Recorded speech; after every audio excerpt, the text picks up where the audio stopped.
Seguimos agora com a sessão 2, cujo tema é Recursos Hídricos, Sistemas Água e Energia.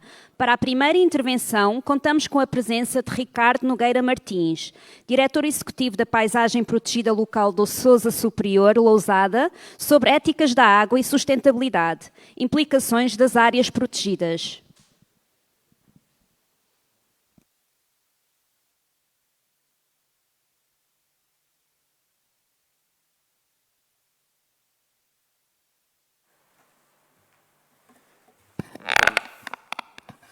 Bom dia a todos os presentes.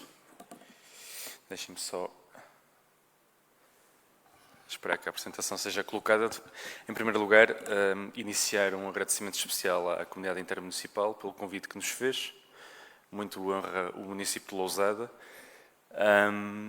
Dizer também que lamento o facto de não ter podido estar na sessão de abertura, mas por contratempos pessoais não me foi possível, e que cá estou eu com muita satisfação para dar início então a esta comunicação.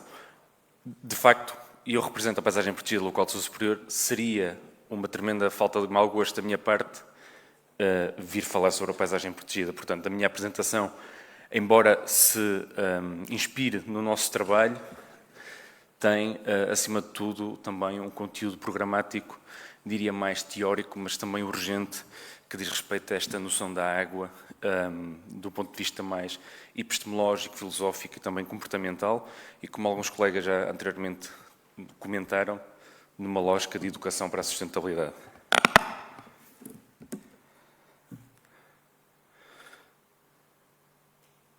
Portanto, a apresentação tende a olhar para a emergência climática e para esta urgência factual e atual e tentar que esta mesma urgência e emergência consiga convergir do ponto de vista ético, moral e comportamental da nossa comunidade. Portanto, isto é algo que, de facto, tem vindo a ser pouco explorado, não só ao nível da governança, mas também ao nível do planeamento territorial, e nós tentámos-lo fazer todos os dias, e reparemos que, por vezes, enquanto as apresentações não focam este tema, depois no nosso debate ou na moderação, esta questão comportamental e social vem sempre ao de cima.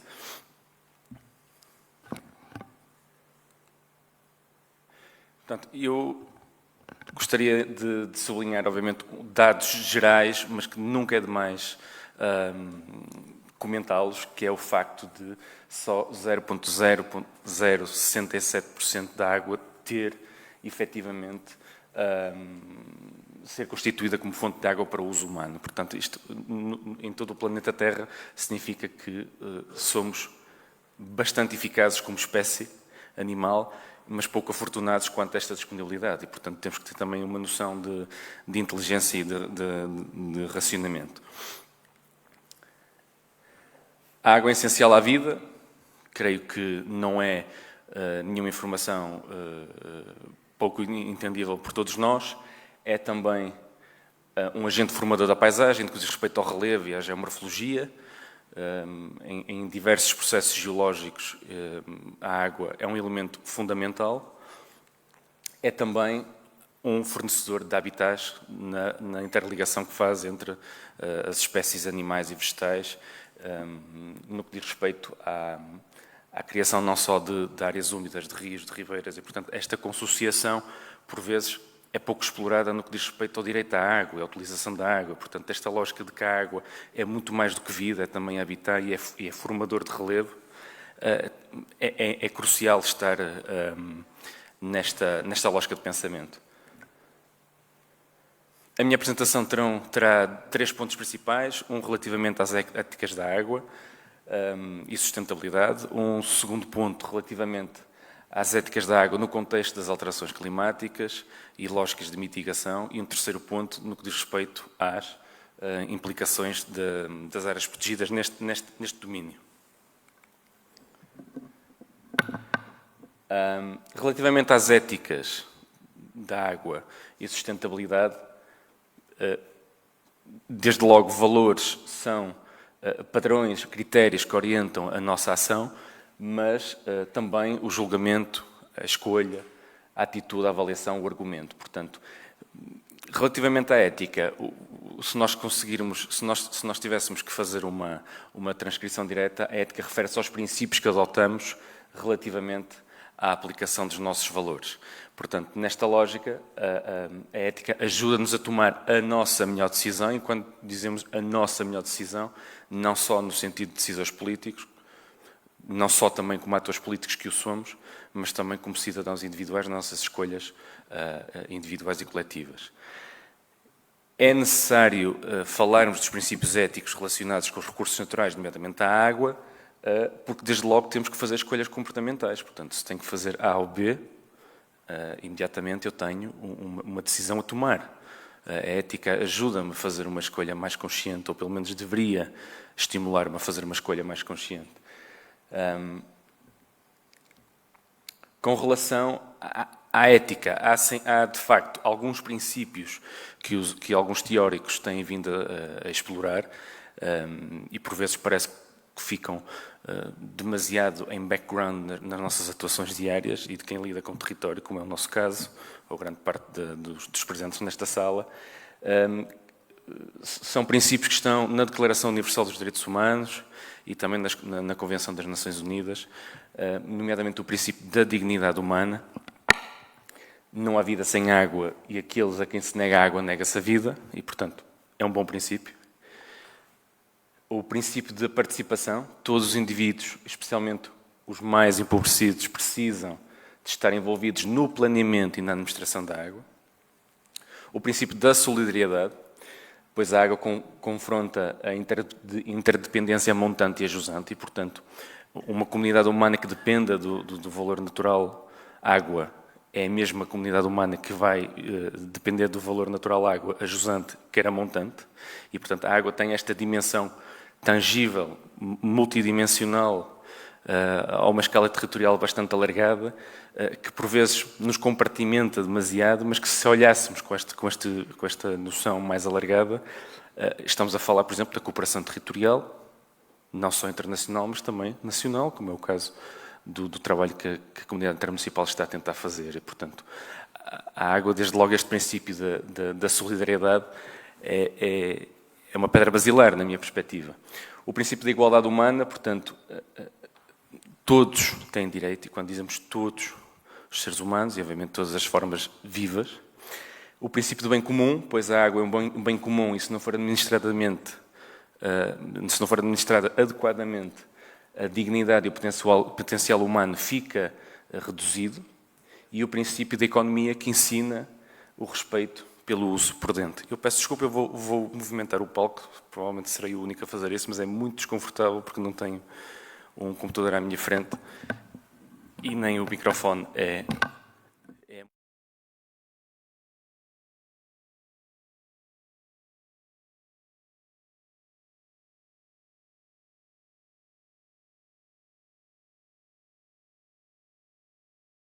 Por um lado, os valores ambientais e os valores sociais, portanto, este conflito entre o que é a saúde ambiental do rio e o que é a saúde da comunidade humana, que necessita de água para as necessidades básicas e para a sua hidratação diária, leva-nos a ficar entre uma dualidade, e mesmo quem trabalha com estas questões, por vezes, sente que ou tem que ir para uma equipa ou tem que ir para outra.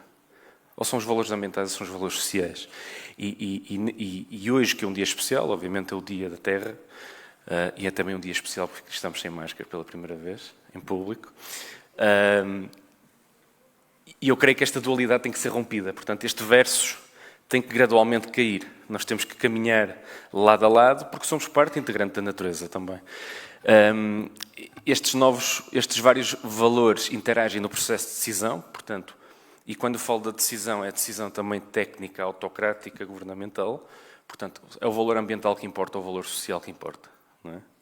E eu creio que é possível os dois. Não é? Portanto, podemos ter produção hidroelétrica com escadas para peixes.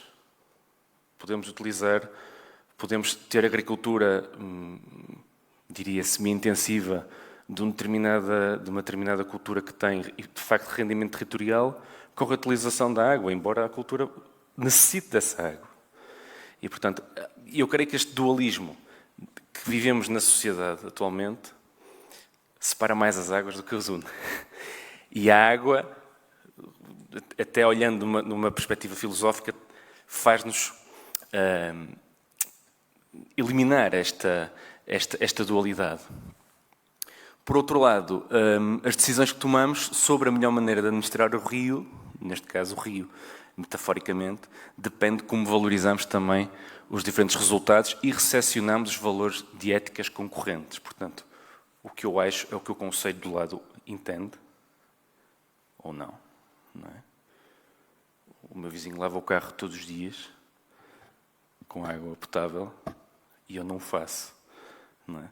E, portanto, quando nós somos obrigados a tomar uma decisão com base na ética individual, porque a ética é sempre individual e muito difícil de ser transformada coletivamente, chocamos sempre com as decisões dos nossos pares.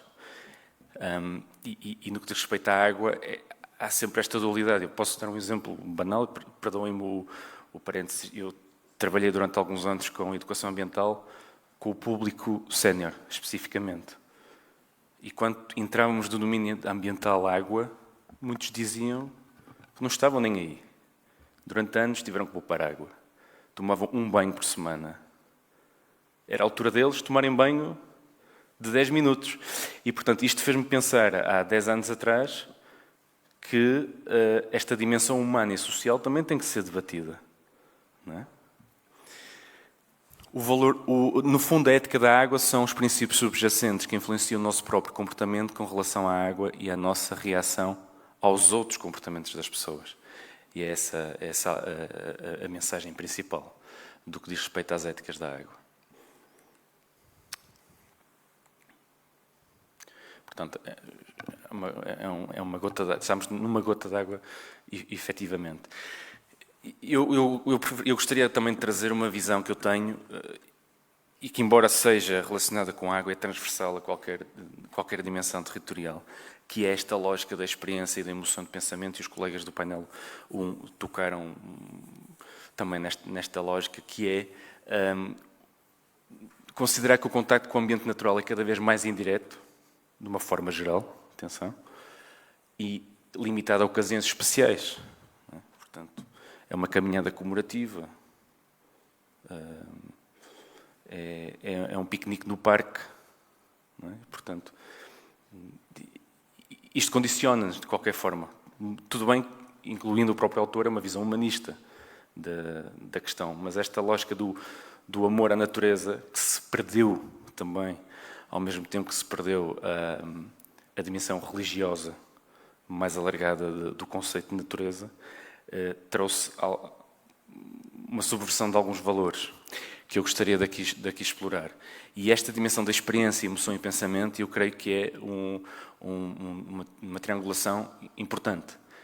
Por outro lado, a questão, no que diz respeito à experiência dos sentidos humanos. Portanto, a visão distancia-nos, é meramente estética. Não é? Tal não é o caso dos outros modos sensoriais, como é o caso do olfato, do tato. Não é? Com exceção da audição, estes outros sentidos estão cada vez mais negligenciados. E sentimos isso na comunidade escolar. E digo sentimos porque nós trabalhamos em educação ambiental no município de Lousada. E tentamos romper com este dogma. E mais à frente falarei também melhor sobre isso.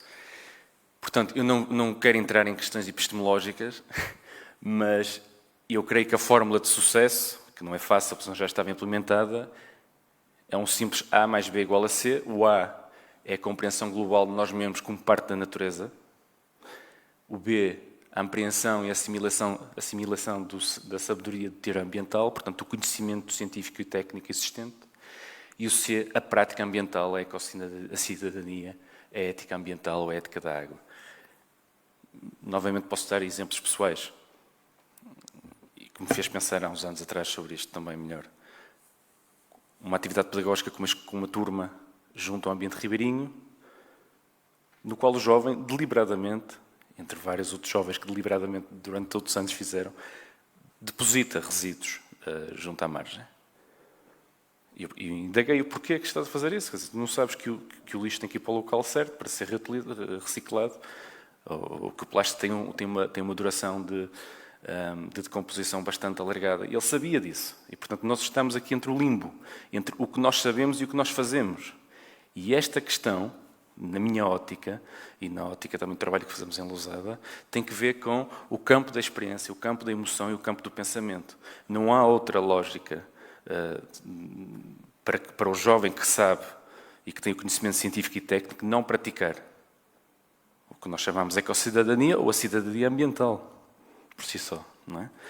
E, portanto, eu não me vou alongar neste conteúdo textual, mas se a experiência, na minha visão, é de facto a linha ténue entre a literacia ambiental, que é o conhecimento, e a prática, enquanto rotina, portanto, nós temos de trabalhar a experiência, que é o denominador comum.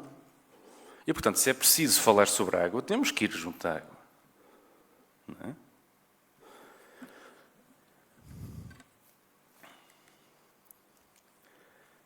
Portanto, nós temos que apelar a uma mediação para a ética ambiental ou para a ética da água. Acima de tudo, tem que ser uma abordagem sociológica da mediação, por muito que nos custe. Temos que introduzir um projeto de transformação social e político que abra novos caminhos para a democracia participativa, que é um bicho-papão em muitas entidades, incluindo autarquias locais.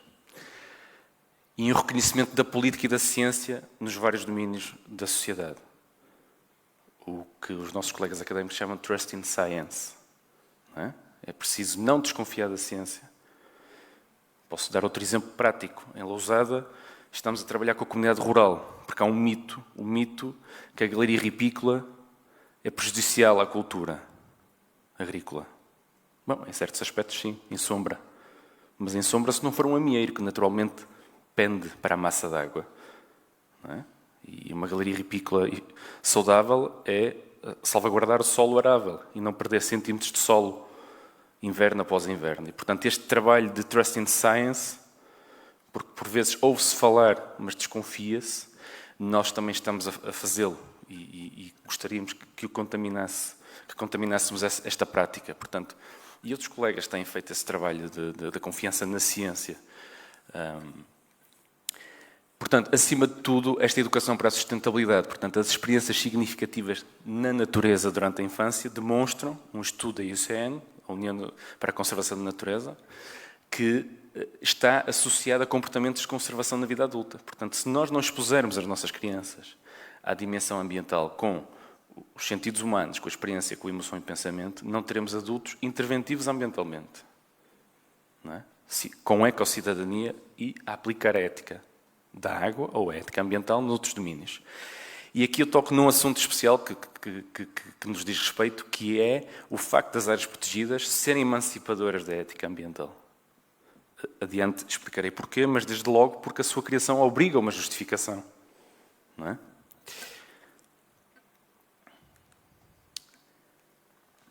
Relativamente ao ponto 2, éticas da água no contexto das alterações climáticas, portanto, nós sabemos, e os colegas do painel inicial abordaram esta lógica, que há novos recordes de temperaturas globais europeias, de níveis do mar e de redução de gelo marinho no Ártico, que há padrões que os padrões de precipitação estão a mudar, portanto, as regiões úmidas da Europa serão mais úmidas, apontam os estudos, e as secas mais secas.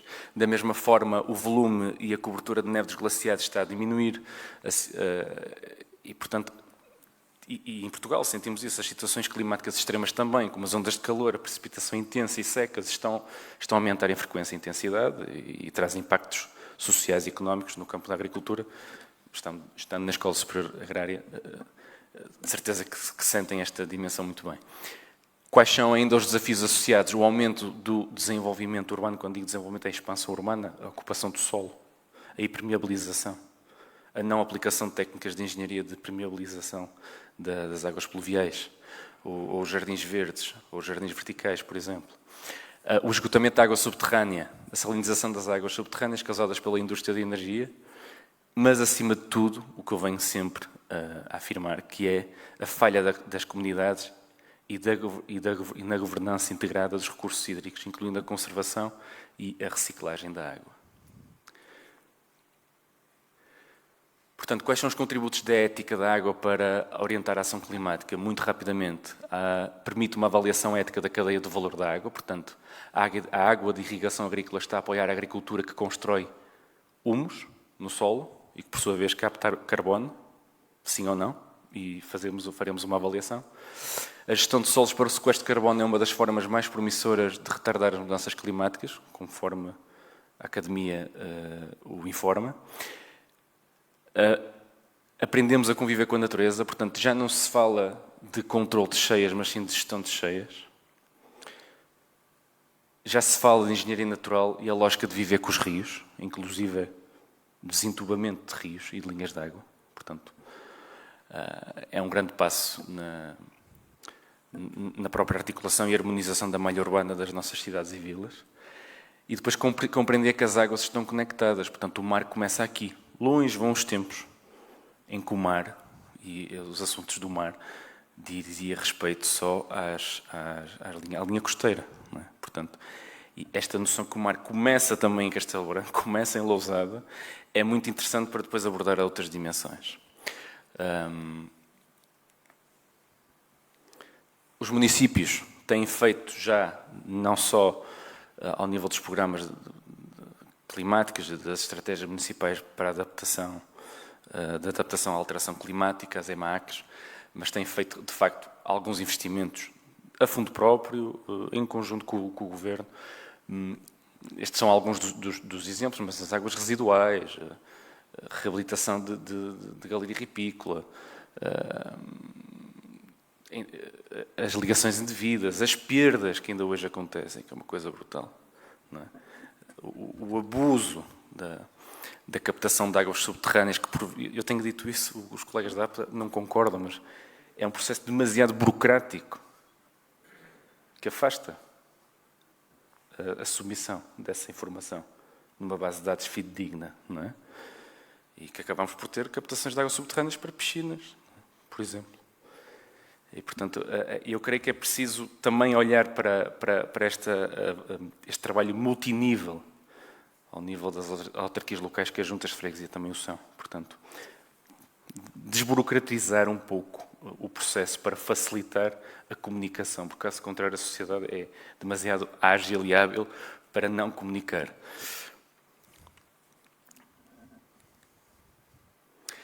Quais são as implicações das áreas protegidas? Bem, são bastantes, eu provavelmente já estou a estender-me no tempo e peço desculpa, mas o que é certo é que há um paradigma de mudança das áreas protegidas. Se elas eram ao nível dos objetivos conservacionistas, acima de tudo, hoje também são sociais e económicos. Se eram criadas particularmente para a proteção da vida selvagem, hoje também têm razões científicas e culturais e também a população local como foco, as comunidades humanas.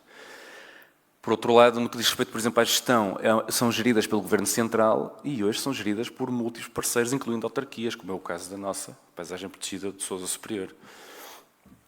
Em termos de enquadramento, são geridas como ilhas, hoje são planeadas como parte de um todo regional e nacional.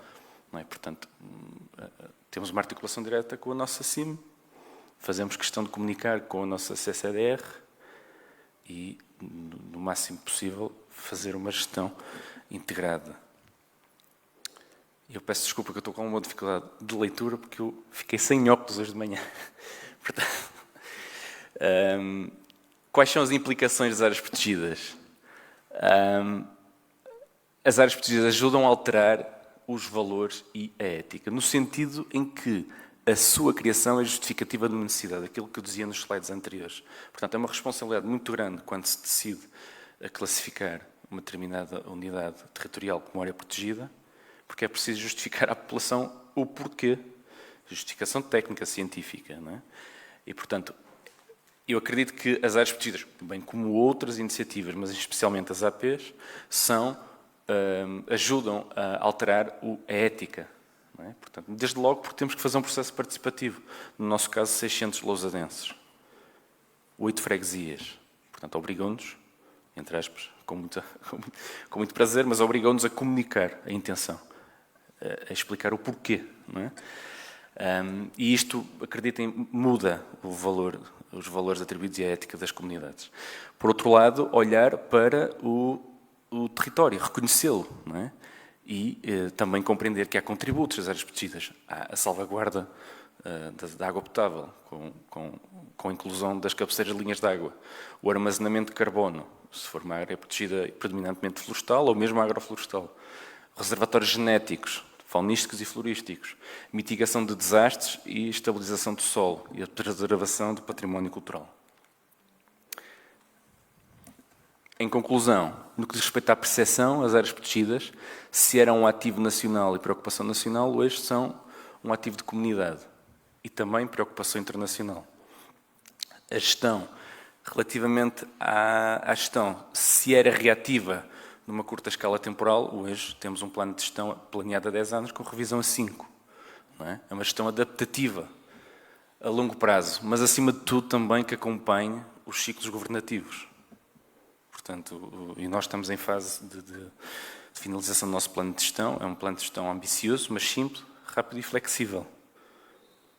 Para que daqui a 10 anos ele ainda esteja na modo de cima, como digo, e que possa acompanhar os investimentos do Governo da República Portuguesa. Financiamento pago pelo contribuinte, hoje múltiplas fontes de receita e investimento, e de facto isso é bastante aliciante para nós.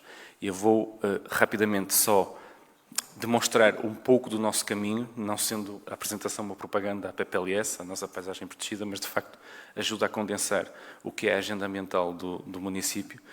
O município de Lousada, que é um concelho de pequena dimensão, 96 km², aproximadamente 48 mil habitantes. Distrito do Porto, a paisagem protegida local superior, esta sim tem uma envergadura territorial demasiado, uma vaca loura assim a alocar nos servos. Tem um valor simbólico por trás. Estamos a falar de 1.609 hectares, 8 freguesias, o Vale do Rio Sousa, uma planície aluvial riquíssima em termos agrícolas também, uma linha de água, 9 ribeiras, e se somássemos a população das 8 freguesias, tínhamos 22 mil habitantes aproximadamente. Portanto, é quase metade da população de Lousada, integrada numa área protegida, que tem uma visão específica. Em termos de ocupação do solo, 58% agrícola e 34% florestal. Não vos vou amassar, mas vou sim dizer que tentamos integrar todo o conteúdo teórico que até agora dei e que transmiti a vocês, peço desculpa se foi amassador, mas tentámos olhar para os conceitos teóricos e já amplamente estudados por outras personalidades e transformá-los em projetos viáveis no âmbito da paisagem protegida e da estratégia ambiental municipal. Desde logo o BioLousada, que é a estratégia de educação ambiental que chega a todas as escolas, a todos os ciclos de ensino. O Lousada Charcos, que faz a inventariação de todos os charcos temporários ou permanentes e promove a criação de novos. E tenho bastante histórias interessantes relativamente a isso, desde séniores, a jovens, a agrupamentos escolares, que de facto compreendem a riqueza que uma massa d'água traz, também em termos didáticos, no caso das escolas, sendo um laboratório vivo. E o Lousada Guarda-Rios, com a criação de patrulhas de voluntários em cada uma das freguesias, que fazem ações de replantação, de desobstrução vegetal seletiva, de recolha de resíduos sólidos e de vistoriamento. Posso dizer que muitas das denúncias que me chegam à paisagem protegida são cidadãos que foram trabalhados ao nível da ética e dos valores ambientais a serem mais interventivos. Nós não conseguimos ter ética ambiental sem conhecimento. E a questão da fiscalização, que envolve uma denúncia, é cidadania. E em Portugal temos muito ainda para caminhar, não é? Portanto, tudo o que se passa para lá do meu jardim, not in my backyard. Portanto, não me interessa. Tudo o que está longe não me interessa. E depois há o receio da represália. Portanto, mas, felizmente, no que diz respeito às linhas de água, nós conseguimos, com o guarda-rios, ter patrulhas dedicadas às linhas de água, não só ao Rio Sousa, mas também às suas ribeiras, que fazem, para além da monitorização ecológica e ações de melhoramento ambiental, também a sua fiscalização. Finalizar só porque esta iniciativa toca naquela citação da IUCN que o público infantil-juvenil, sendo estimulado, consegue, em anos posteriores, e chegando à vida adulta, ter uma ação interventiva diferente. Portanto, nós temos o Plano Municipal de Leitura, especificamente temos uma linha editorial de ambiente. Neste momento temos 4 publicações educativas relacionadas com água e 3 científicas. Eu trouxe alguns exemplos. O H chega ao público do ensino secundário, uma banda desenhada que imagina Lousada no cenário pós-apocalíptico de alterações climáticas com a escassez de água. E, portanto, é uma banda desenhada bastante interessante que guia o leitor nessa situação de referência. O Conto do Moinho do Meio, que faz uma abordagem interessante a um património melinológico que é de gestão municipal, que é o Parque Melinológico e Florestal de Pias, neste caso, mas também o Moinho do Meio, que neste momento tem, efetivamente, um moleiro em ativo, e que é a personagem principal. Os contos do Rio Corre, bem, bastantes. Portanto, estas são algumas das imagens da nossa publicação, algumas páginas do Conto do Moinho do Meio também, e, obviamente, também o manual técnico de Lousada Guarda-Rios, que é entregue a cada um dos patrulheiros que integram o nosso grupo de trabalho. Notas finais e recomendações, e desculpem a demora. A ética pode contribuir para melhores decisões sobre a gestão da água, se aprendermos como os nossos valores estão conectados à água. Pensar nas implicações éticas de políticas e práticas alternativas da água favorecerá resultados melhores para pessoas e para o planeta. As áreas protegidas são uma obrigação moral e ética para a salvaguarda dos recursos naturais, incluindo a água. E, portanto, desde logo, por alguma razão que existe a possibilidade, como muitos municípios o fazem, de classificação de âmbito local e regional. Portanto, também estimula a própria autarquia a verificar no seu território ativos naturais. Assegurar que as áreas protegidas dispõem de instrumentos de planeamento e de gestão territorial que permitem defender a biodiversidade, assegurar a salvaguarda dos recursos naturais e os desafios específicos de adaptação às alterações climáticas é fundamental. Isto porque, de facto, por vezes os planos de gestão não estão, do ponto de vista adaptativo às alterações climáticas. As medidas transversais ou específicas de gestão de uma área protegida, por vezes, não se conecta com esta iminência das alterações climáticas. Também pode haver outra visão, que é integrá-la ou acoplá-la com as EMACs, com as estruturas, com as estratégias municipais. Mas é um desafio que ainda não está a acontecer. Por fim, reconhecer que criar e manter adequadamente as áreas protegidas é um investimento na segurança das suas comunidades. Portanto, numa lógica em que, como vimos, as áreas protegidas trazem benefícios ambientais que interferem na qualidade de vida das populações. Não só a água potável, a manutenção do solo, biodiversidade, etc. Deixo-vos perguntas, mas eu não vou responder. Está bem? São as perguntas de futuro. Como podemos garantir um abastecimento adequado à água potável e que esta esteja disponível tanto para hoje como para as próximas gerações? De certeza que já temos respostas para isso. Quão equitativo será o acesso? Isto é algo que alguns académicos estão agora a tocar neste assunto, também no que diz respeito à ética da água, que é quão equitativo será o acesso. E de manhã falava-se no PDM, o PDM de terceira geração, ao limitar a expansão da área de solo urbano para áreas que não estejam infraestruturadas, vem ajudar, por exemplo, a atingir este aspecto. Não é? Portanto, esta lógica de que se poderia construir em qualquer lote próximo a uma rede viária, com ou sem infraestruturas básicas, não ajudava a atingir estes objetivos específicos. E, portanto, acredito que há trabalhos que estão a ser feitos que indiretamente trabalham o acesso equitativo à água também. Como deve ser administrado e por quem? Não vou levantar o ponta de véu, mas temos casos europeus em que a água é administrada ao nível das associações intermunicipais, das comunidades intermunicipais.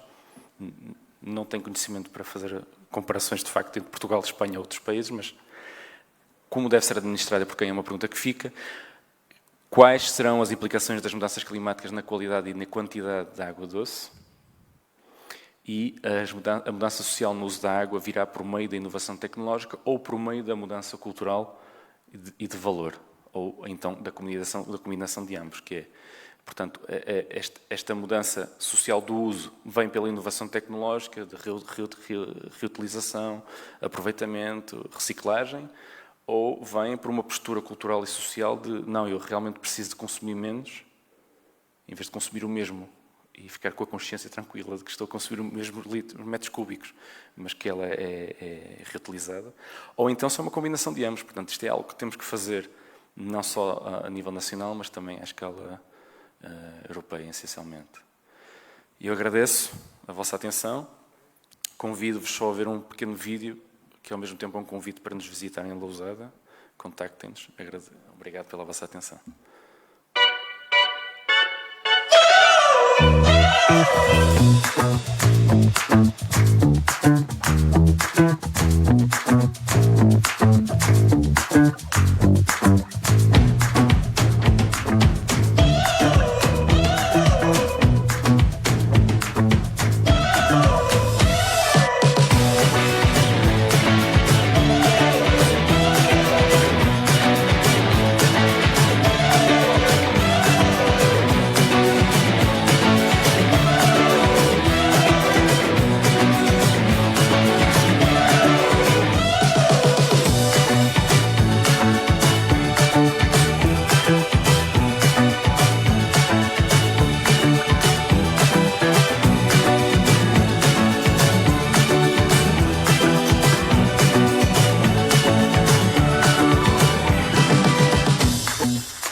Seguimos agora com uma intervenção online sobre as projeções climáticas e recursos hídricos da escala global à escala regional, a cargo de João Andrade Santos, docente associado com agregação no Departamento de Física da Escola de Ciência e Tecnologia da Universidade de Trás-os-Montes.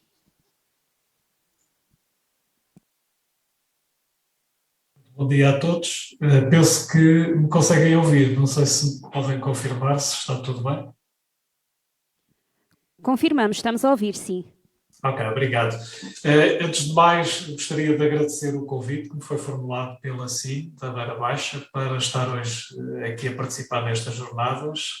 Eu, infelizmente, não tive possibilidade, porque tenho que estar aqui em Vila Real durante a tarde, não tive possibilidade de deslocar pessoalmente, mas espero estar a contribuir para a diminuição da pegada de carbono destas jornadas. Como já hoje foi falado e, portanto, espero que isso traga algo de positivo. Eu vou iniciar a partilha do meu monitor.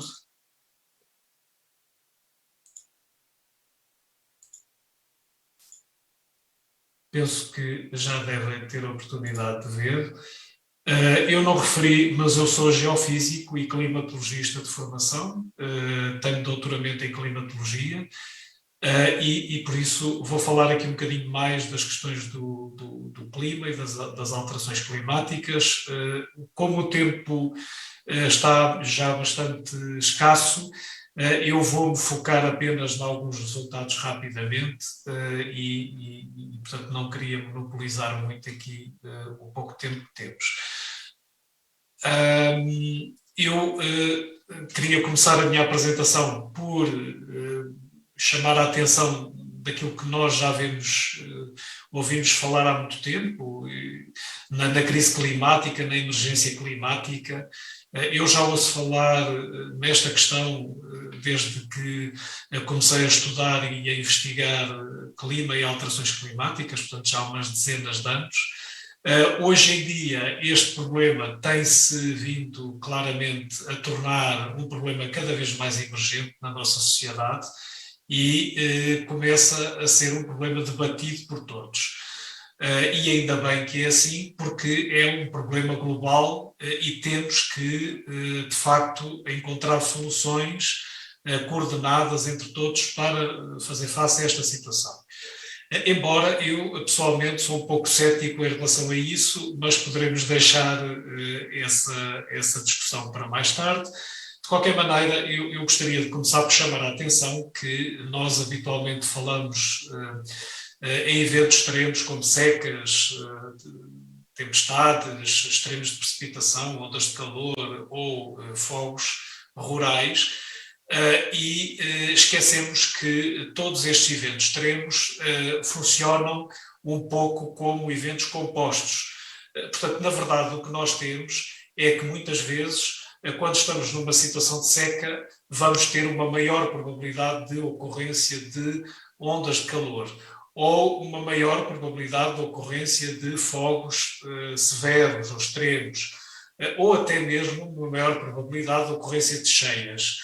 Portanto, todos estes eventos extremos tendem a potenciar-se entre si, não são independentes. E hoje em dia a comunidade internacional tem já focado bastante a sua atenção naquilo que se chama os compound events, em que o que nós temos é, portanto, em português, digamos, são eventos compostos, em que o que temos são um conjunto de sinergias negativas, evidentemente, entre estes diferentes eventos que depois potenciam impactos muito mais desastrosos do que aquilo que seria inicialmente a nossa antevisão.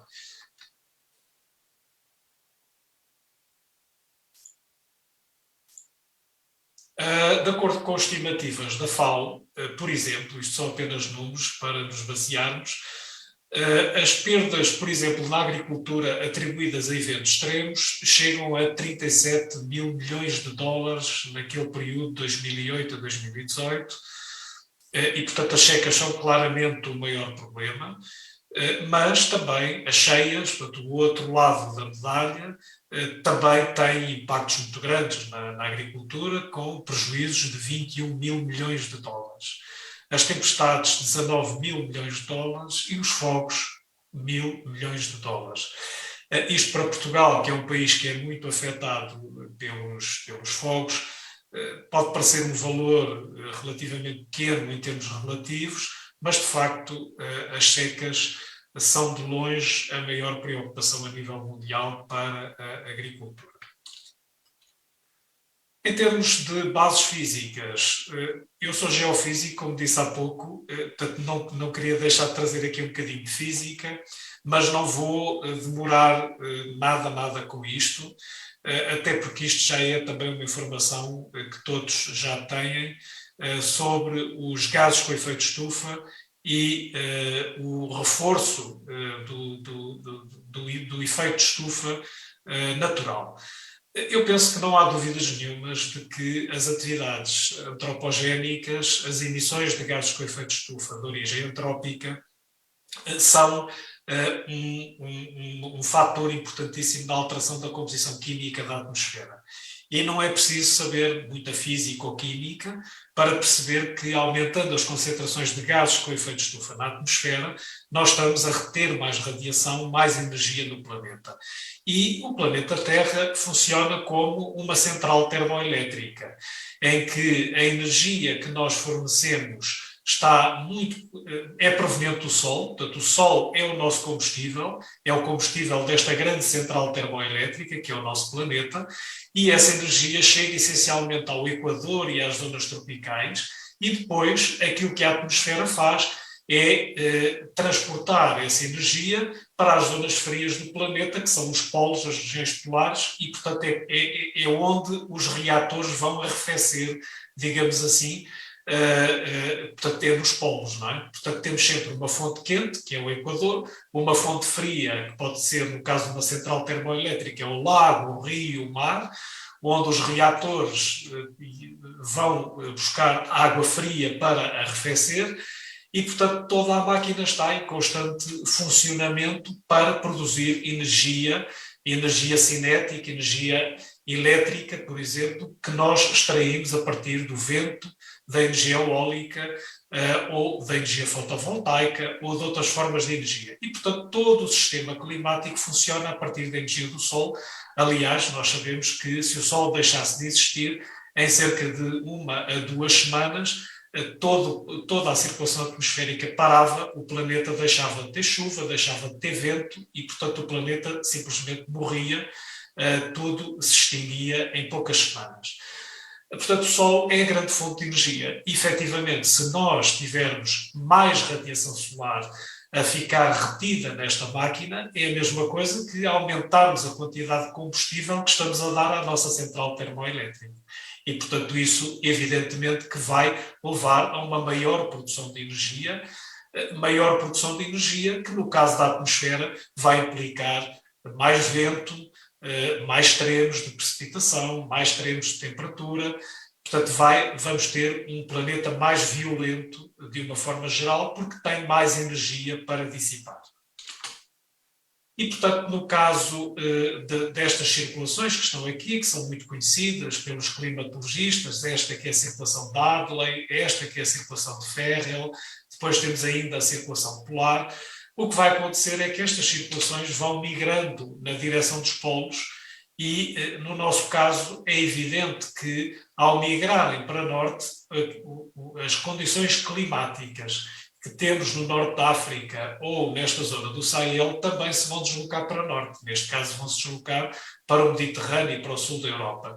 E são essas as condições que nós deveremos esperar em Portugal, porque se estamos a fornecer mais energia à máquina, o que vai acontecer é que esta célula aqui se desloca mais para norte e vamos passar a ter aquilo que temos hoje aqui, vamos passar a ter aqui, e aquilo que temos hoje em Portugal vai passar para latitudes mais elevadas e assim sucessivamente até chegarmos aos polos. Portanto, não há, de facto, aqui muito a contornar. Esta é a realidade, é o facto, é o planeta em que vivemos e não vale a pena estarmos aqui a tentar encontrar argumentos de que existe incerteza relativamente a estes cenários, porque, embora haja incertezas, efetivamente, mas relativamente ao facto de o clima português se tornar um clima mais quente e mais seco, isso é irrefutável e não há qualquer margem para dúvida. Aquilo que nós, em investigação climática, fazemos depois é modelar o sistema todo. Fazemos aqui estudos com base em modelos de clima, que são modelos bastante complexos. Não vou entrar aqui em detalhes, por questões também de tempo. Estes modelos têm evoluído imenso ao longo das décadas. Só para dar uma ideia, no primeiro relatório do IPCC, que é este painel que temos aqui em cima, nós temos aqui em cima uma resolução de cerca de 500 quilómetros sobre a superfície do globo, e no quarto relatório do IPCC já estávamos em cerca de 110 quilómetros. Hoje já estamos com uma resolução média de cerca de 70 km. Portanto, a resolução tem aumentado, o grau de informação tem aumentado, os níveis verticais que resolvemos na atmosfera também têm aumentado e, portanto, os modelos têm-se tornado cada vez mais avançados, cada vez mais completos. Contudo, é importante reforçar que os modelos de hoje são bastante coerentes em termos de resultados com os primeiros modelos de clima de há 20 ou 30 anos atrás. Portanto, eu já há 20 ou 30 anos atrás ouvia falar que Portugal iria ter um clima mais seco, com mais ondas de calor, com mais secas, e o que nós sabemos é que com estes anos todos de evolução, nos modelos de clima, temos informação cada vez mais detalhada, mas as ideias gerais mantêm-se há décadas. E, portanto, não tem havido uma alteração muito significativa nessas ideias gerais. Portanto, essas ideias gerais têm-se mantido. Estes modelos têm vindo a ser cada vez mais complexos, têm incorporado também uma série de componentes, mas, como já disse e reitero, as conclusões dos modelos mais recentes não são contraditórias com os primeiros modelos que começámos a ter logo nos anos 60. Portanto, os primeiros modelos aparecem aqui, até no MIT, e temos uma ilustre figura portuguesa, o professor José Pinto Peixoto, que foi diretor do MIT e que nesta época foi uma pessoa importantíssima para o desenvolvimento da modelação climática a nível mundial e que trouxe essa informação para Portugal, para a Universidade de Lisboa. Depois, o que fazemos é pegar nestes modelos globais e acoplar modelos regionais com maiores resoluções, também não vou aqui ter muito, e depois o que vemos é que, olhando para as tendências históricas, aqui temos tendências reconstruídas, com base em dados proxy.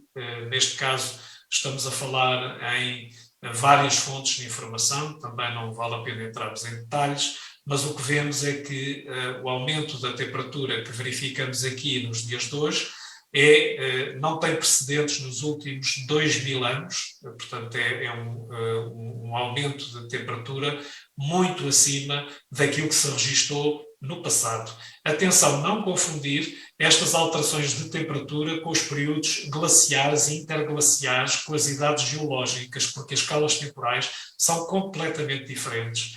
E, portanto, muitas vezes há esta confusão de que o clima da Terra também já foi muito mais quente do que é hoje, mas as pessoas esquecem-se que esta evolução é uma evolução de décadas, não é uma evolução de milhares de anos ou séculos.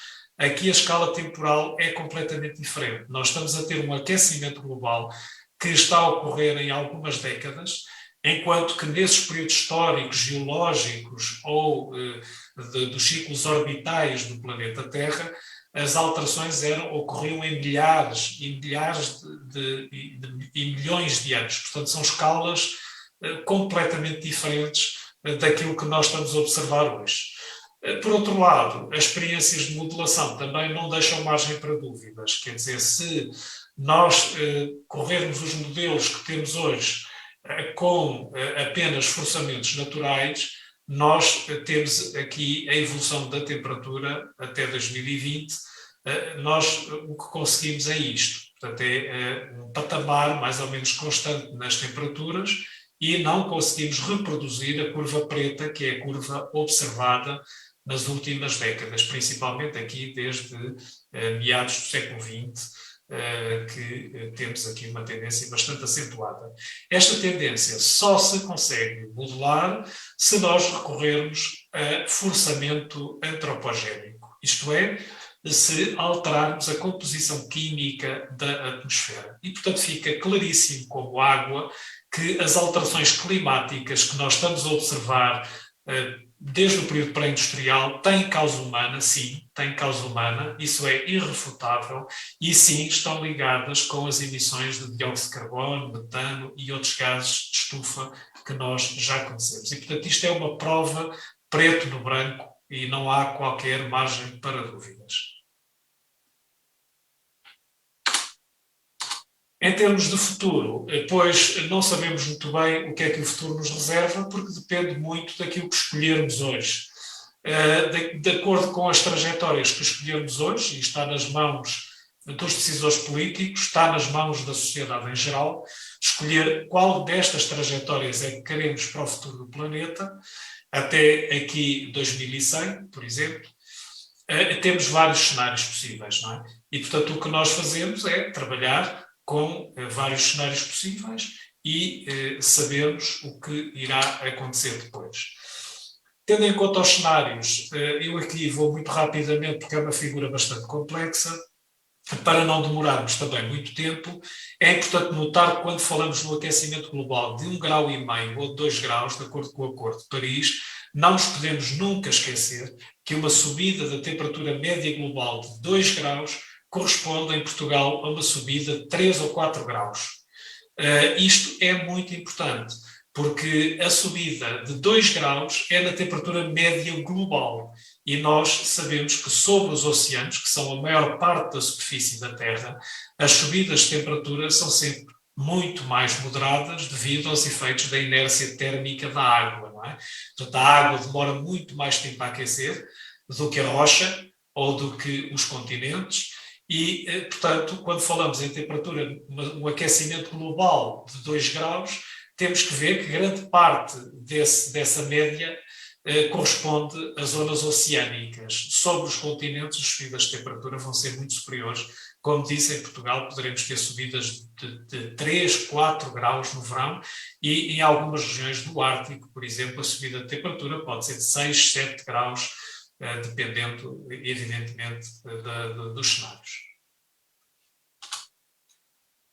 Quanto à precipitação, e aqui um bocadinho mais para este debate desta sessão temática, a precipitação era aquilo que falava há pouco, a tal célula de Hadley vai se deslocar para norte e, ao deslocar para norte, toda a bacia do Mediterrâneo, em qualquer dos cenários, se vai tornar mais seca. Quanto maior for a subida da temperatura média global, pior será o cenário em termos de precipitação para o Mediterrâneo. E temos depois aqui o norte da Europa, a Escandinávia, com um cenário oposto ao nosso. A Escandinávia terá excesso de água, excesso de precipitação. Eles estão muito preocupados porque já têm bastante água e estão muito preocupados porque vão ter ainda mais água no futuro. No caso da Suécia, por exemplo, a preocupação é saber o que fazer a tanta água, porque a precipitação vai ser muito elevada e eles já têm imensos lagos e isso vai prejudicar também a agricultura, porque os solos com demasiada água também se tornam um problema para a agricultura. Aqui temos precisamente a umidade do solo. Vemos que a umidade do solo vai diminuir muito significativamente em toda a bacia do Mediterrâneo, mas não só, também em várias regiões da Europa Central. Isto porquê? Porque como vai chover mais ou menos a mesma coisa, ou até ligeiramente mais em países como a Alemanha, mas como a temperatura vai subir, a evapotranspiração vai aumentar e, portanto, essas regiões vão passar a ter um déficit hídrico nos solos maior, mais acentuado, e isso contribuirá para a diminuição da umidade dos solos. Portanto, não é linear que onde haja um aumento da precipitação, haverá depois um aumento na umidade dos solos e na água disponível para a agricultura e para as plantas em geral, também para a floresta, evidentemente. Outra questão é a questão das secas. A questão das secas, esta é uma figura do IPCC que mostra secas com um período de retorno de 10 anos, quer dizer que em cada 10 anos acontece uma seca dessas. E o que, no presente, num clima presente, ou num passado recente, o que vemos aqui é, por exemplo, no cenário de aquecimento de 2 graus, essas secas vão passar a acontecer quase 2,5 vezes, mais frequentemente. Portanto, acontece em cada 10 anos 2,4 vezes em vez de uma vez. Se passarmos para o cenário de 4 graus de aquecimento global, então essas secas vão passar a acontecer cerca de 4 anos em cada 10. Portanto, passa a ser quase uma situação normal, uma situação média, porque a 5 anos já sabemos que será uma situação já média, não é? Ou pelo menos mediana. A intensidade também vai aumentar, como podemos ver aqui. Não só estas secas serão mais frequentes, mas a sua intensidade também tenderá a aumentar. Bom, no caso específico português, nós temos aqui um estudo que fizemos há um ano e pouco, 2 anos atrás, em que utilizámos 22 modelos globais, e o que verificamos é que há uma diminuição clara na precipitação média anual em Portugal. Estes tons acastanhados são a diminuição da precipitação. Usamos o cenário RCP 8.5 e estes 2 períodos para comparação. Portanto, isto é a diferença entre este período de longo prazo e um período de passado recente. Na precipitação média diária, e o que observamos é que claramente em Portugal haverá uma diminuição na precipitação média diária e será em toda esta região geográfica que estudamos uma das regiões mais sensíveis às alterações da precipitação no futuro. Se olharmos só para dezembro, janeiro, fevereiro, os meses de inverno, verificamos que essa questão é mais a sul do país, não é tanto a norte. No norte até existe aqui uma ligeira tendência para um aumento da precipitação, mas a incerteza é bastante elevada. Depois, no verão, é claramente a diminuição da precipitação no norte da península. No sul não diminui porque já não chove, não é? Como sabemos, no verão, no sul da península, a precipitação é quase inexistente, portanto já não pode diminuir mais. E depois temos a diminuição muito acentuada da precipitação em março, abril e maio, meses de primavera, e fundamentalmente em setembro, outubro, novembro. Este resultado é importantíssimo e, de facto, tem havido já uma tendência nos últimos anos para isto se verificar, em que os outonos se têm tornado cada vez mais verão. Setembro e outubro têm sido cada vez mais meses de verão em Portugal, em que não chove e as temperaturas mantêm-se muito elevadas até finais de outubro ou mesmo novembro. sem praticamente precipitação nenhuma ou com pequenos períodos de precipitação. Portanto, a ideia é que as condições de verão se vão estender não só para a primavera, mas muito também para o outono portanto, esta ideia é uma ideia bastante consensual entre os diferentes modelos. Isto tem a ver também com a diminuição dos ventos do oeste, porque este mapa mostra-nos a intensidade do vento que sopra do Atlântico e é esse vento que nos traz a precipitação para Portugal, e o que vemos é uma diminuição drástica aqui na região dos Açores, nos ventos do oeste na direção do continente.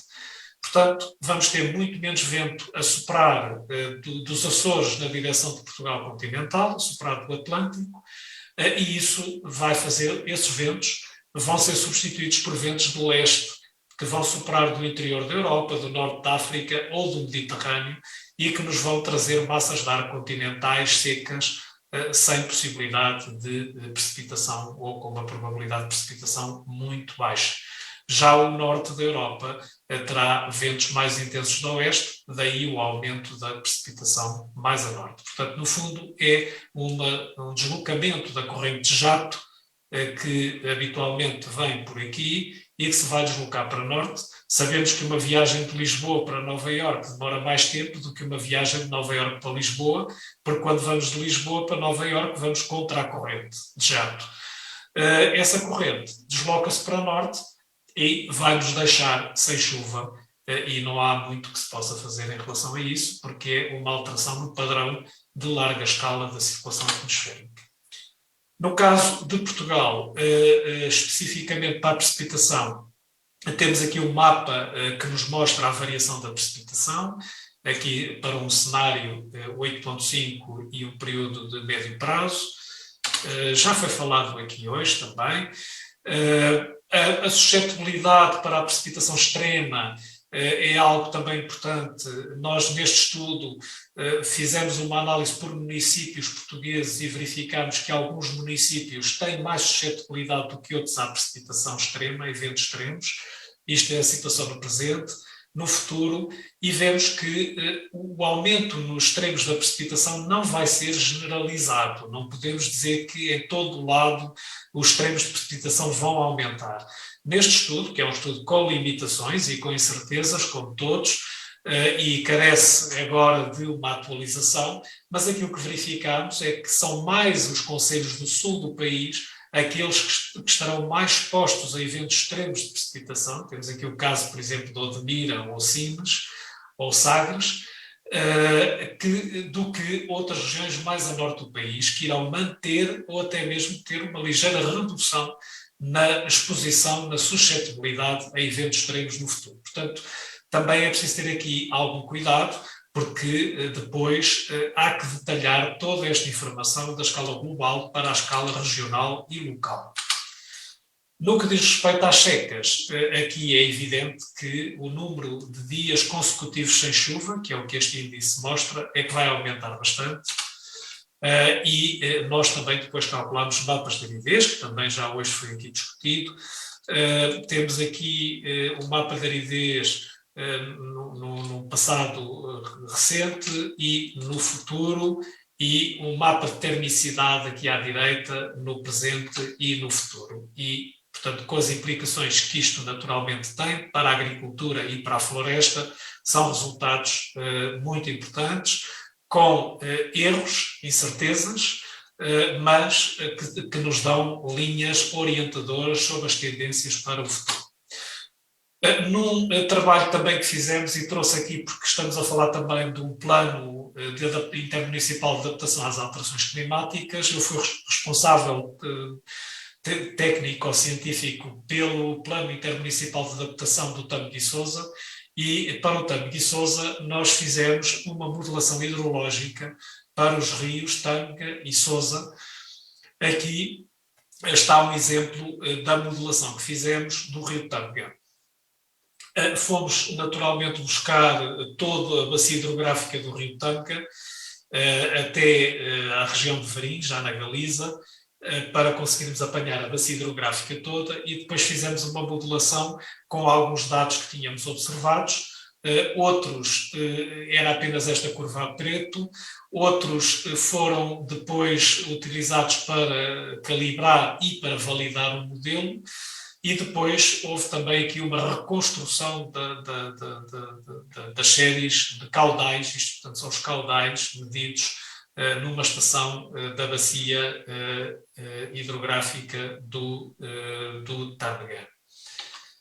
E depois, então, com base nessa calibração dos modelos, foi possível estimar os caudais para o futuro. E os resultados não são surpreendentes, porque estão em linha com aquilo que eu já mostrei anteriormente para a precipitação em Portugal. No verão, no caso da bacia do Tâmega, e nesta estação em particular, não temos grande alteração nos caudais, embora com ligeiras diminuições. Depois vamos ter aqui diminuições importantes na primavera e no outono, e um ligeiro aumento, mas com uma grande irregularidade no verão. O zero corresponde portanto, àquilo que nós temos hoje como caudais médios, e tudo o que seja acima de zero significa um aumento em relação à média. Abaixo da linha do zero, da linha d'água, temos a diminuição. Bom, este tipo de informação é útil porque permitimos depois calcular períodos de retorno de situações de cheia e avaliar os períodos de retorno de cheias associadas, por exemplo, a cheias com um período de retorno de 10 anos, como é que serão esses períodos de retorno daqui a 20 ou 30 ou 40 anos, para também haver aqui um planeamento. E para terminar a minha apresentação, iria só referir aqui algumas coisas que temos feito aplicadas, por exemplo, à viticultura, estudos como, por exemplo, a zonagem agroclimática das DOs em Portugal. Este é um estudo apenas já de alguns que temos feito aqui para as DOs portuguesas, e o que verificamos é, então, uma migração de todas as DOs para classes que combinam um índice de secura, o dryness, este índice DI, com o índice de Uglan, que é um índice muito conhecido de acumulação térmica, muito conhecido em viticultura, e o que há então é uma migração das classes 1 para a 2, da 2 para a 3, da 3 para a 4 e assim sucessivamente, ou seja, passando de climas para climas cada vez mais quentes e secos, que é o sentido desta seta vermelha. Portanto, passamos para classes cada vez mais quentes e secas. Hoje temos estas condições, no futuro teremos condições diferentes, dependendo se estamos no médio ou no longo prazo e dependendo também do cenário, por exemplo, 4.5 ou 8.5, teremos condições naturalmente diferentes. Este é um estudo muito útil, um tipo de estudo muito útil, porque permite perceber para as DOs de hoje quais serão as condições que terão no futuro e procurar, por exemplo, aqui na região dos vinhos verdes, procurar saber onde é que estarão no cenário futuro e que regiões hoje em Portugal é que têm climas, classes semelhantes àquelas que se encontram, que se irão encontrar, portanto, procurar dentro do território condições semelhantes. Aqui há um problema, é que as regiões mais a sul não têm hoje nenhuma outra região comparável e, portanto, será necessário ir para o sul, mais a sul da Península Ibérica ou, eventualmente, até para o Norte de África, para encontrarmos condições semelhantes àquelas que temos hoje, semelhantes àquelas que teremos no futuro hoje noutras regiões. E mesmo para terminar, também temos feito vários estudos de simulação, aqui um estudo de simulação usando o STIX, um modelo bastante conhecido, aplicado à videira e desenvolvido pelo INRAE, numa colaboração que temos feito com o INRAE. Aqui neste caso temos um mapa para Portugal da variação da produtividade da videira sem irrigação, e vemos que há diminuições muito significativas da produtividade, e depois, quando aplicamos um sistema de rega inteligente, e aqui isto é tudo simulado, evidentemente, não é trabalho experimental, mas constatamos aqui um resultado bastante interessante e importante, é que mesmo com a rega, a gota simulada, nós não somos capazes nesta região do interior sul do país de reduzir completamente ou mitigar a redução prevista na produtividade. Portanto, há uma diminuição na produtividade que não consegue ser totalmente compensada com o recurso à rega. Isso tem a ver com o stress térmico, dado que o número de dias com temperaturas muito elevadas, acima dos 33, 34 graus, vai aumentar muito significativamente no sul do país, e isso será um obstáculo ao desenvolvimento fisiológico da videira e também depois com repercussões ao nível da produtividade. E, portanto, isto ilustra bem que, embora a rega possa ajudar, mas não é, de forma alguma, uma medida suficiente para fazer face à escassez de água que teremos, até porque não há depois sustentabilidade nos recursos hídricos nacionais, e isso é uma discussão bastante complexa que poderemos ter. Por fim, só referir que este trabalho que apresentei agora foi feito no âmbito de um projeto europeu, coordenado pela UTAD. Convido-vos a visitar, o projeto terminou há muito pouco tempo, mas produzimos um white paper de adaptação da viticultura às alterações climáticas na Europa, e temos também um vídeo que podem consultar no site do projeto, com um conjunto de medidas de adaptação muito além da rega para a viticultura europeia. Muito obrigado pela atenção.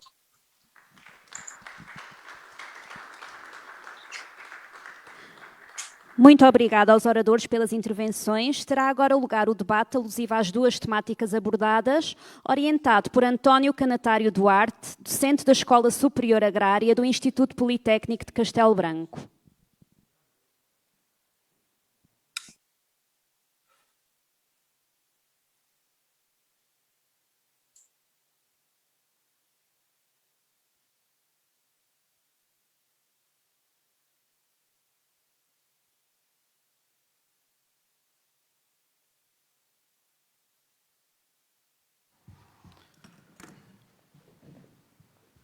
Acho que isso está ligado.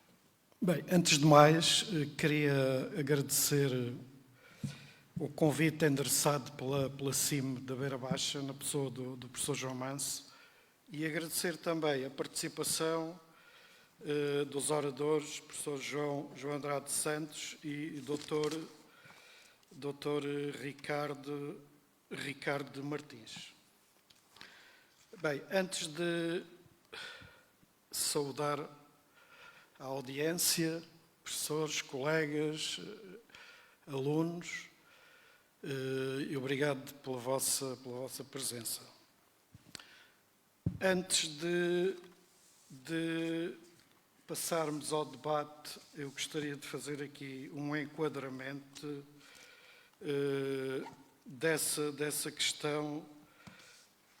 As apresentações foram interessantes, com enfoques muito diferentes.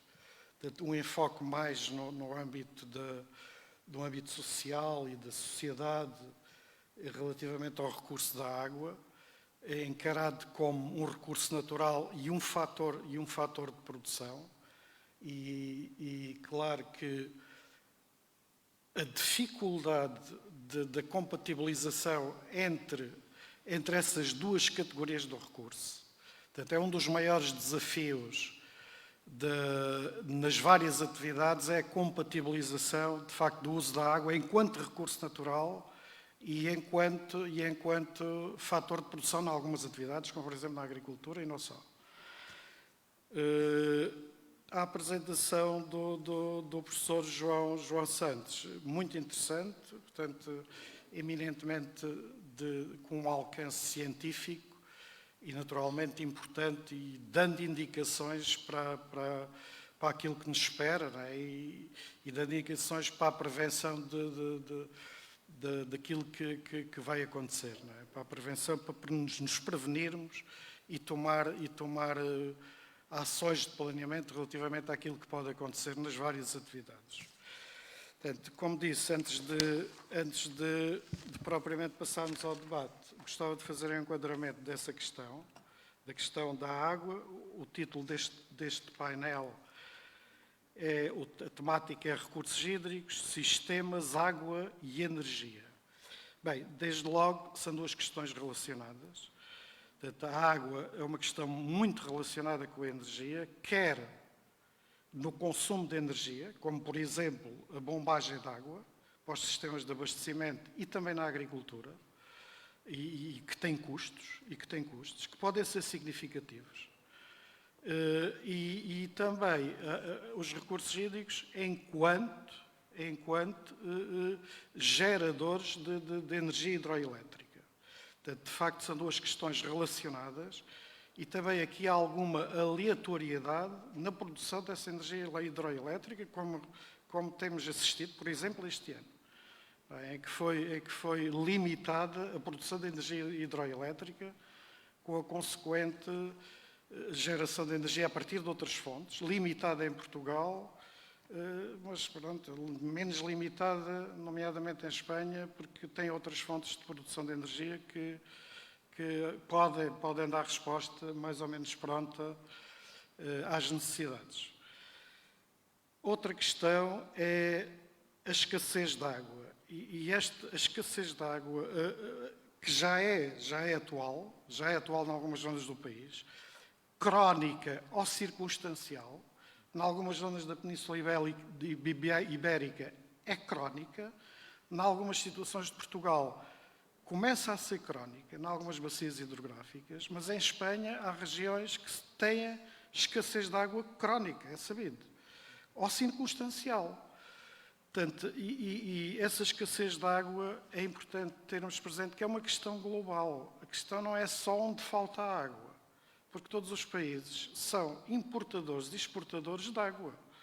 Porque aquilo que importamos e exportamos tem implícito grandes volumes de água que são usadas na produção dos bens, denominada água virtual. É claro que se faltar água para bens alimentares no sítio de onde estamos habituados a receber alimentos, com certeza que isto vai ter impacto para os sítios onde os alimentos vão.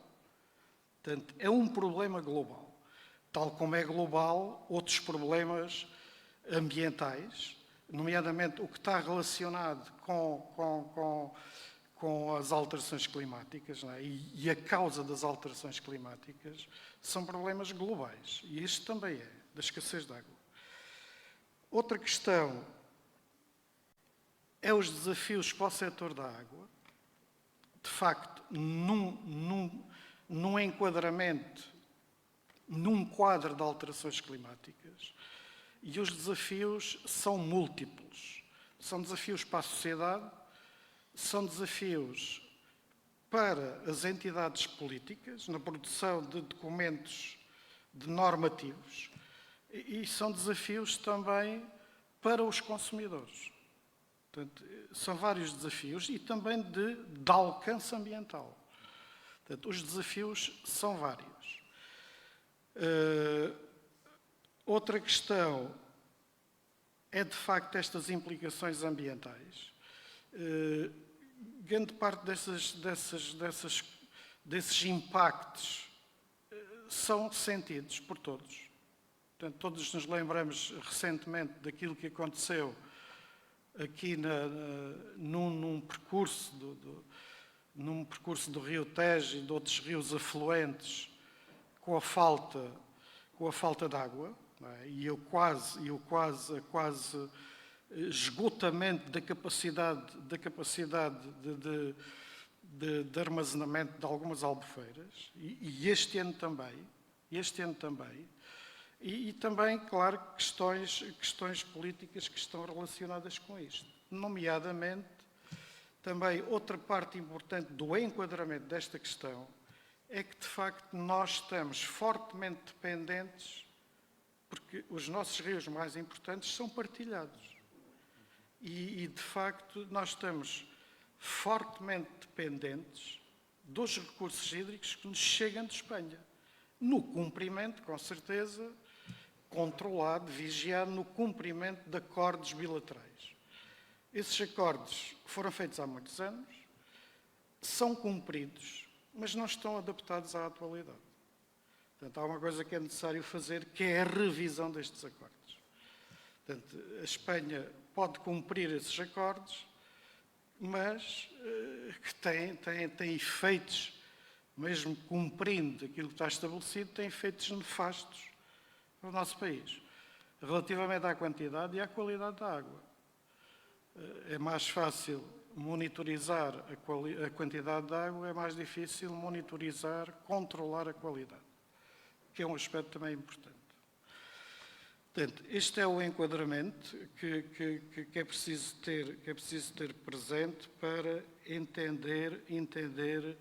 entender as questões relacionadas com os recursos hídricos e, claro, com a energia. Não é? Com a energia.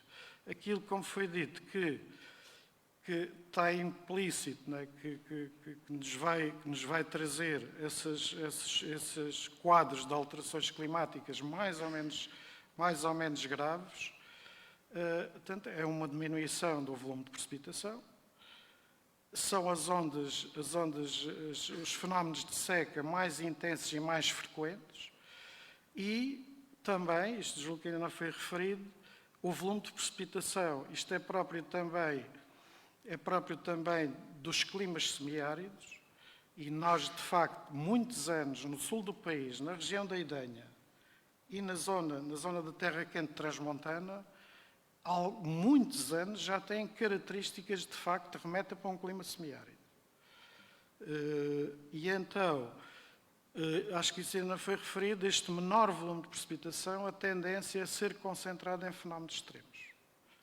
Portanto, ocasionando provavelmente, e algumas alturas, cheias repentinas. Não é? E como dizia um professor, a questão da água é uma escassez na abundância. Quer dizer, ora há abundância, ora há escassez. Não é? Portanto, isto é o enquadramento. Agora, relativamente a cada uma das apresentações que foi feita, o Dr. Ricardo Martins, como já disse, referiu aqui alguns aspectos importantes com um enfoque diferente, não é? da questão da água, mais preocupado com a água enquanto recurso natural, que importa preservar. Também está muito ligado com uma ideia que está explícita na Lei Quadro da Água, transposta para o nosso normativo, que é a qualidade ecológica da água. Eu julgo que isto nenhum país conseguiu cumprir dentro do prazo a qualidade ecológica da água. Portanto, tem um alcance diferente do enfoque físico, químico e biológico da qualidade da água. O enfoque é diferente. Portanto, tem em consideração também os ecossistemas. Porque, se for para nós, a água é tratada, mas para os animais dos ecossistemas, para os seres vivos, dos ecossistemas aquáticos e ribeirinhos, a água não é tratada. Tem um enfoque diferente deste enfoque químico, físico e biológico. Isto não foi cumprido, nenhum país cumpriu, é difícil cumprir. E desde logo eu deixava aqui uma questão ao Dr. Ricardo Martins, o que é que se passa de facto e o que é que tem sido feito no Conselho e na região em relação a isto. Relativamente ao professor Ricardo João Andrade Santos, de facto, a apresentação foi muito interessante, com um alcance eminentemente científico, que é necessário. Queria destacar relativamente à apresentação do professor João Andrade Santos, a questão da importância dos modelos de simulação. Grande parte da apresentação do professor João Andrade Santos foi sobre a modelação e a importância desta modelação e a importância que tem no planeamento das várias atividades humanas. Portanto, nós facilmente podemos, com um modelo, e há modelos atualmente quase para tudo, neste domínio da água, desde os modelos climáticos aos modelos de produção nas várias culturas, em vários cenários. Portanto, e a importância que isto tem no planeamento e na prevenção daquilo que vai ser o futuro. Portanto, é muito mais fácil nós enfrentarmos a questão prevendo-a, não é? E preparando a atividade do que depois tentar resolver quando está consumada a consequência. Portanto, há múltiplos exemplos pelo mundo fora e é claro que os males de outros também constituem oportunidades para alguns. Não é por acaso que há um grande interesse no nosso país, nomeadamente na nossa região e no Alentejo, pelo amendoal, é que fracassou noutro sítio por falta de planeamento. Portanto, há uma expansão brutal de uma área. Se não há água, quer dizer, depois a água tem que ser parcimoniosamente distribuída, não é? Alocada aos vários setores. E de maneira que vai desencadear nisto. Não é? Portanto, o mal de algumas situações que acontecem noutros sítios, enfim, é a oportunidade também para outros. Não é? É também a oportunidade para outros. Há aqui também uma questão relativamente, isso também julgo que não foi previsto, relativamente ao aquecimento global e ao aumento desta temperatura em vários cenários, depende do cenário. Há aqui um problema também que não foi referido e que é uma bomba relógio, que é este aumento da temperatura e maior a latitudes mais a norte, que é o desaparecimento do permafrost, que tem enormes quantidades de dióxido de carbono e metano aprisionados. Portanto, isto é uma bomba relógio. Portanto, eu julgo que a acontecer relativamente a essas alterações climáticas, e pode acontecer de facto, fenómenos que são desencadeados em cadeia e que potenciam a consequência. E pronto, é também uma questão com grande cuidado. É claro que eu julgo que nós só sabemos parte da questão. Há quem saiba mais e que não esteja interessado em divulgar, mas só sabemos uma parte da questão. Portanto, e a seguir, portanto, a este enquadramento, eu passava a palavra à assistência para os interessados em colocarem alguma questão aos oradores, relacionados com a temática deste painel. O professor João.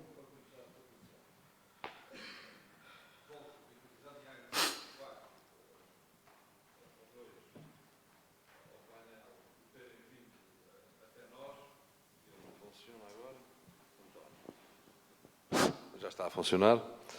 Agradecer, de facto, as duas intervenções e eu não posso deixar aqui não sei se é uma preocupação, mas que atinge as duas intervenções. A primeira, relativamente ao município de Lousada e ao trabalho que, de facto, têm feito diferenciado junto da população e, portanto, com o valor da ética e do ponto de vista social, deixar a questão de, por curiosidade, os guarda-rios, quantos grupos é que já têm, que atividade é que está planeada, apesar da apresentação, se perceber o que é que têm que fazer, mas como é que ela é continuada no tempo.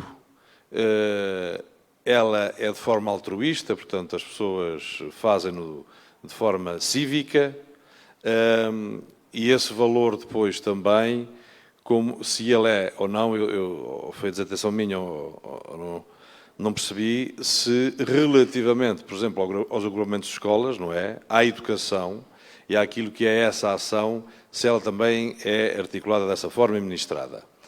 Essa era uma questão. Depois, para o professor João dos Santos, que esta condição, olhando para o cenário mais severo, e relativamente ao recurso água e a todo o planeamento de barragens, isto no limite o que está em causa é que vai haver barragens que não vão ser precisas para nada, porque simplesmente os rios não vão ter água para constituírem uma albufeira.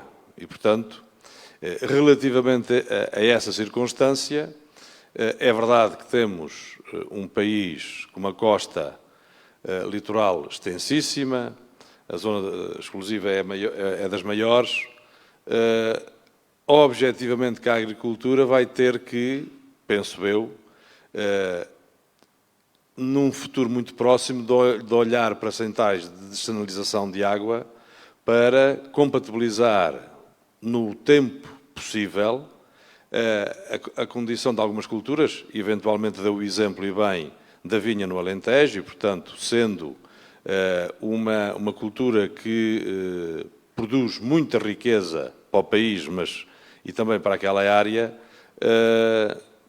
se isto não será também a questão de planearmos de forma diversa, eventualmente, aquilo que é o termos condição de armazenamento de água em alguns pontos do país. Evidentemente não é hoje, mas estamos a falar de planeamento daqui a 30 anos, 40, 50 anos. Muito obrigado. Mantemos a ordem, Obrigado. a ordem da apresentação das... Obrigado. Vou responder às duas questões, à da plateia e também ao moderador da mesa. Relativamente à questão do guarda-rios, nós, na autarquia, criamos um setor específico, o SCNE, Setor de Conservação da Natureza e Educação Ambiental, que tem 17 elementos técnicos superiores, dedicados exclusivamente ao ambiente e à sustentabilidade. E o projeto Guarda-Rios tem um técnico específico que faz toda a gestão e coordenação do projeto, que é um biólogo.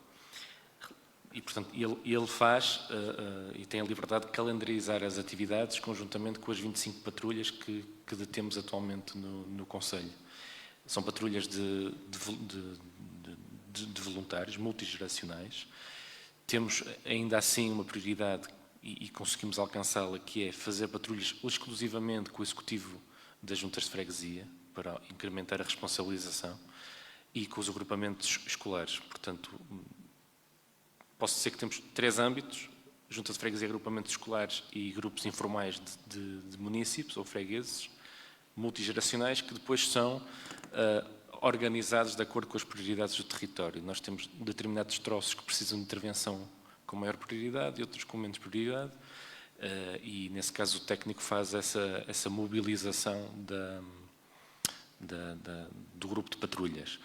O que é certo é que uma intervenção nunca se perde no tempo. Portanto, imagino que estamos a falar de um restauro funcional de galeria ripícola, 4 meses depois há uma nova visita para averiguar a taxa de sucesso, por exemplo, da plantação. E, portanto, é algo que nunca pode ser ajustado de forma generalizada para todas as patrulhas, porque nem todas trabalham as mesmas freguesias, mas de facto dá algum trabalho, mas temos conseguido alcançar os nossos objetivos.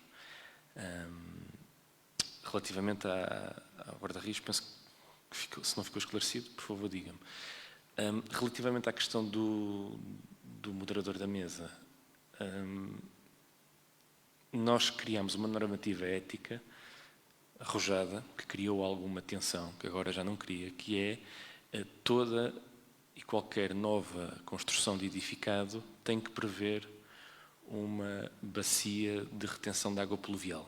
Ou seja, o que eventualmente dos caleiros de água será entregue à tubagem pluvial, já estou a considerar que não é erradamente entregue à tubagem residual, como ligação indevida, nós pedimos que seja, numa primeira fase, retida no subsolo, numa bacia de retenção, usada para fins múltiplos, nomeadamente de rega, e o sobrante, quase como uma fossa cética, devolvido ao meio. Não é? Isso criou, de facto, alguma tensão na comunidade e nos proprietários dos novos edificados, mas ao longo do tempo o Departamento de Obras Municipais e Ambiente foi recebendo um feedback muito positivo, que é, de facto, isto acrescentava mais despesa ao meu projeto de arquitetura, mas vejo que ao longo dos meses foi uma boa proposta. Portanto, já não gasto água da companhia, entre aspas, para a rega. Utilizo a água que acumulo proveniente das águas pluviais. E, portanto, este tipo de tarefas, diria eu, que neste momento estão à mão da iniciativa, diria também da coragem política, porque não é fácil, das autarquias locais, deveriam ter um acolhimento maior por parte do governo, ou seja, não partir da iniciativa da autarquia local, como parte atualmente, e ser algo transversal. Portanto, isto relativamente à questão que me fez. Depois fez-me outra questão da qualidade ecológica. Nós temos, através do SCNE, que é o setor da conservação da natureza, integrado no DOMA, Departamento de Obras Municipais e Ambiente, muito sinceramente, batemos terreno, efetivamente. Temos o SCNE campo e o SCNE é mais administrativo. E o de campo, de facto, está sempre atento a essas questões de má utilização, de poluição das linhas de água, de ligações indevidas. Por outro lado, politicamente também tentamos e conseguimos estar muito próximos com o Grupo Águas de Portugal também, nomeadamente Águas do Norte, não é? Uma vez que fazem a gestão Desculpa? Sim, da Radem Alta. E, portanto, é impossível, eu creio que o caminho de uma autarquia nunca é fechar-se sobre si própria. Portanto, reparem, para fazer a gestão dos recursos hídricos nós dedicamos-nos, através do SCNE, da cooperação com as Águas do Norte, os grupos patrulheiros como cidadãos atentos e fiscalizadores e algumas juntas de freguesia que também têm esse papel proativo. Agora, eu creio que é um espírito de ação que tem que ser implementado. No que diz respeito a algumas ligações indevidas, ou nós possuímos uma máquina de fumos que foi comprada exclusivamente para fazer a averiguação das ligações indevidas que acontecem. Portanto, temos um técnico do DOMA que opera a máquina de fumos e que conseguimos com exatidão, ou nem sempre facilmente conseguimos, mas com alguma exatidão, com alguma demora, conseguimos verificar através da máquina de fumos qual é a ligação indevida que está a originar a poluição da linha d'água, por exemplo. Eu creio que isso são pequenos passos, é certo,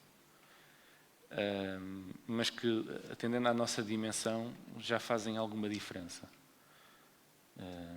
Não sei se respondi à sua questão. Com certeza. Obrigado. O professor João Andrade Santos, para responder à pergunta do professor João Lobo. Sim. Bom, eu se calhar então começaria pela questão das barragens, que foi a terceira pergunta colocada. Eu penso que devemos continuar a apostar nas barragens como reservas estratégicas de água, dado que no futuro vamos ter menos precipitação, nós vamos ter que ter formas de reter mais água do que temos, do que a capacidade que temos hoje. Nós vamos ter ainda alguma precipitação importante nos meses de inverno, só que depois vamos ter uma forte sazonalidade que já temos hoje e que vai ficar mais acentuada, com períodos de verão muito quentes, muito secos e muito prolongados. Por isso é fundamental manter as barragens para essas reservas estratégicas. Claro que a questão da produção hidroelétrica é uma questão também aqui importante. Provavelmente a energia hidroelétrica e o seu potencial irá diminuir. Há estudos que demonstram isso, que no futuro, havendo menos precipitação, menores caudais, temos que chegar efetivamente à conclusão que não podemos continuar a apostar na hidroelétrica. Também temos aqui algum problema, já que estamos a falar de energia, na eólica, que também vai diminuir, o potencial eólico vai diminuir bastante no futuro, vamos ter menos vento, e portanto a saída será mais pelo fotovoltaico, mas portanto eu acho que continua a fazer sentido haver barragens, como disse, para reservas de água que depois podem ser utilizadas pela agricultura, ou até para consumo humano. Portanto, não diria que teremos que abandonar as barragens, se calhar temos é que construir barragens com objetivos diferentes, não tão focadas na produção de energia, mas mais focadas na reserva de água para os períodos de secas mais frequentes e prolongados. Depois, quanto à questão da modulação, Eu acho que durante muitos anos os modelos foram bastante subestimados, tinham, pela população em geral, não eram bem percepcionados pela população em geral, de facto. Havia sempre muita dúvida relativamente à utilidade que se podia tirar das simulações e da modelação. Eu penso que hoje em dia esse problema está bastante ultrapassado e compreendemos que a única forma de saber como é que vai ser o futuro é através da modelação, porque a bola de cristal não funciona, não nos diz nada acerca daquilo que será o futuro e é a única ferramenta que temos. É evidente que nós poderemos também desenvolver algum trabalho de campo, por exemplo, que possa ajudar. Poderemos também olhar para regiões que têm hoje um clima mais quente e seco e aprender com eles como fazer no futuro, mas a modelação continua a ser um exercício fundamental e essencial para o suporte à decisão e para sabermos aquilo que poderemos esperar. Acho que na modelação e na simulação, muitas vezes o que falta é transmitirmos a incerteza de uma forma adequada. Coisas como, afirmações como a temperatura em Portugal vai subir 2,4 graus ou 3,2 graus, isto é completamente falso. Nós não podemos fazer afirmações destas. Levam a população em geral a achar que vão ser mesmo 2,4. E depois, na verdade, não vão ser 2,4 e as pessoas vão dizer, afinal de contas, os modelos falharam. Os modelos não falham, os modelos têm apenas cenários com incertezas grandes associadas e aquilo que temos é que olhar para as tendências. Temos que olhar e ver se o clima vai ficar mais quente ou mais frio, mais seco ou mais chuvoso. E isso é essencialmente aquilo que temos que tirar, é esse tipo de informação. Não podemos agora estar a forçar a que haja uma resposta determinística, porque os modelos não são determinísticos, são probabilísticos. E, portanto, há aqui sempre uma incerteza que tem que ser depois transmitida ao decisor, principalmente aos decisores políticos, que tem que ter sempre esta noção de que o modelo não permite, o exercício de modelação não permite resultados determinísticos, não é? Portanto, eu fico sempre muito preocupado quando ouço as pessoas a dizer que a precipitação em Portugal vai diminuir 20%, ou 15%, ou 30%, que a temperatura vai aumentar 2 graus ou 3 graus. Isso nós não sabemos, ninguém sabe. Nós sabemos que existem muitos cenários para o futuro que estão nas nossas mãos e, dependendo desses cenários e até dependendo dos modelos que utilizamos, os resultados vão ser diferentes. Temos sempre que comunicar muito bem essa incerteza, sob pena de haver uma descredibilização relativamente aos exercícios de modelação. A outra questão era a do permafrost. Eu concordo que o permafrost é uma bomba relógio. O permafrost, de qualquer forma, já está a ser incluído nos modelos climáticos e a fusão do permafrost é um problema relativamente às emissões de dióxido de carbono e de carbono que está retido no solo e que vai ser libertado para a atmosfera, mas isso em parte já hoje é contabilizado. Portanto, os modelos de clima já têm uma componente de solos e a fusão de gelo desses solos já é tido em conta nas simulações. Pode não ser tido em conta na sua totalidade ou com o rigor desejado, mas já existe alguma informação sobre isso. Aliás, o permafrost é um problema não só para a emissão de carbono para a atmosfera, mas também para as florestas da tundra e da taiga, as zonas de tundra e taiga que terão, por exemplo, problemas graves com ventos fortes no inverno. Na ausência de permafrost, as árvores vão facilmente ser derrubadas e as florestas serão destruídas. Isso é um problema que já existe há algumas décadas, na Escandinávia, por exemplo, na Rússia, etc. Bom, eu só queria deixar uma nota final, que nós podemos ter estes debates e que são extremamente importantes e construtivos, mas é sempre muito importante que as pessoas, principalmente os decisores políticos, entendam que as alterações climáticas são um problema real e que isto não é apenas o resultado de uma especulação com base em modelos, é um problema efetivamente real. Infelizmente, a espécie humana, como nós sabemos, lida muito bem com situações que são situações emergentes, não é? Como uma cheia que temos à porta de casa e que toda a gente reage, mas se for um problema como as alterações climáticas, que é um problema gradual que se vai verificando ao longo de décadas, o nosso cérebro não está de facto muito preparado para fazer face a estas situações de médio e longo prazo. E isso é uma fragilidade do ser humano.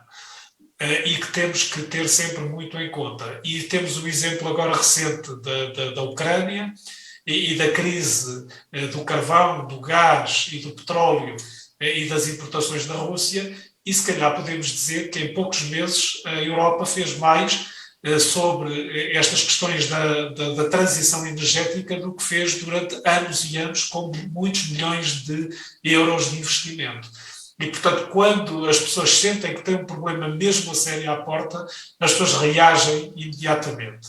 Caso contrário, quando o problema é um problema que se vai sentindo aos poucos, nós tendemos sempre a adiar a resolução, e é esse o problema das alterações climáticas, que podem, em última instância, levar à extinção até da espécie humana e à destruição de uma parte significativa do planeta, porque nós não seremos capazes de fazer face a um planeamento adequado e atempado. Muito obrigado, professor. Não sei se há mais alguma questão. A hora vai adiantada, mas nós fomos acumulando atrasos. Não sei se há mais alguma pergunta, alguma questão. Pronto, e então, não havendo mais questões, eu reitero o agradecimento à CIM, na pessoa do professor João Lobo, em ter promovido esta iniciativa altamente interessante, e agradeço a participação dos oradores com as suas interessantes comunicações, né? E a aprendizagem que transmitiram. Muito obrigado, professor João Santos, e muito obrigado ao professor Ricardo Martins. Pronto, e então damos por encerrado este painel e pronto, e vamos ao almoço. Temos agora uma pausa para almoço de 1 hora. Iniciaremos a sessão 3 com o tema Biodiversidades e Paisagens às 14h45. Muito obrigada e até já.